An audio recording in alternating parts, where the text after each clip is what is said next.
You've already learned some important reasons to know how fast your Skyhawk is flying. So let's take a closer look at your airspeed indicator and see how you can use the markings on it to be an even safer pilot. First though, let's wade through some definitions to be sure we're in the same body of water, so on with those hip boots. Indicated airspeed, or IAS, is what you read directly off the needle on the dial face. It's the only airspeed you've been using so far. Next, you have calibrated airspeed, or CAS, which is indicated airspeed corrected for mechanical errors in the instrument and for position error. Position error occurs in some flight conditions due to the location of the static port. Now, good design, such as with your Skyhawk, keeps this error very small. You also have a table in your pilot's information manual that shows the differences. You can see that in the speed range where you're doing most of your flying, at cruise and in the pattern, the errors are only 2 or 3 knots. In cases where the difference is significant, critical operating data is always given to you in indicated airspeed. And the final airspeed is true airspeed, or TAS. It is the actual speed of your airplane through the air mass. True airspeed is determined by correcting calibrated airspeed for air density. Since cruise calibrated is so close to indicated, you use indicated airspeed to compute true airspeed. Now, you can think of air density as the number of air molecules packed in a given volume of air. The number of molecules available decreases with high altitudes and hot temperatures.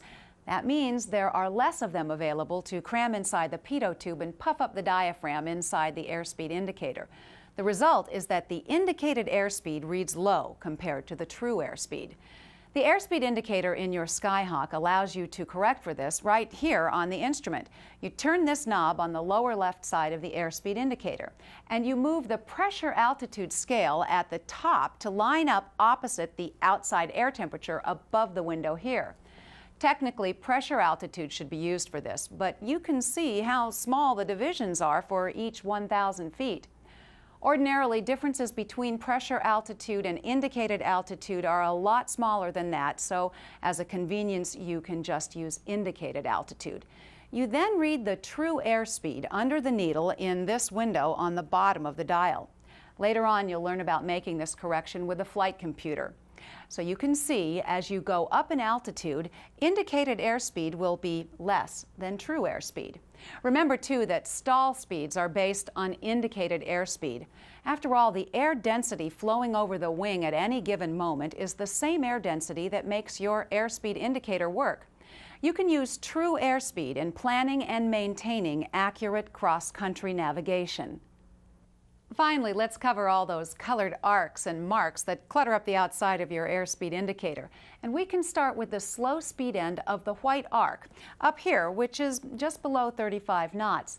The beginning of the white arc is the indicated stalling speed in landing configuration. You'll see this abbreviated as VSO, or the stalling velocity in the landing configuration. Now, instead of stalling speed, you might also hear this referred to as the minimum steady flight speed in the landing configuration.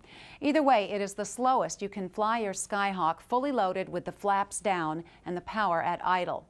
The high speed end of the white arc represents the maximum flap extended speed, or VFE. This is the fastest speed you can fly with full flaps extended without the risk of damaging them. So the white arc is actually the full flap operating range. Now let's look at the green arc. It's called the normal operating range.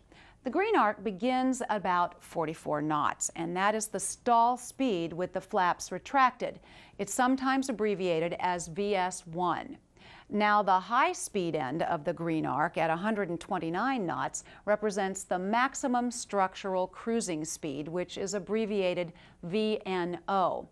VNO is the fastest you can fly safely in more than light turbulence. If you fly faster than the high speed end of the green arc, you must be sure to be in very smooth air.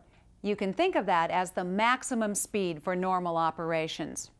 Now, you might guess that the yellow arc, which starts at VNO, conveys a warning. And you're right, so give yourself some chocolate. You only want to fly at speeds within the yellow arc with caution and only in very smooth air. Now, this red radial line at the high end of the yellow arc at 163 knots on your Skyhawk is the never exceed speed, VNE, and it means just exactly that. Airplanes are not to be flown above this speed, so going faster than VNE will probably void the warranty. As you learned, maneuvering speed, or VA, is also a very important speed to know, since it's the maximum speed at which you may make full or abrupt control movements without causing structural damage.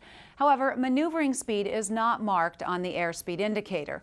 Maneuvering speed is shown on a placard near the airspeed indicator, as well as being listed in your pilot's information manual or operating handbook. And so that placard and those convenient markings on your airspeed indicator really simplify your job of staying within the speed ranges important to flying your Skyhawk safely.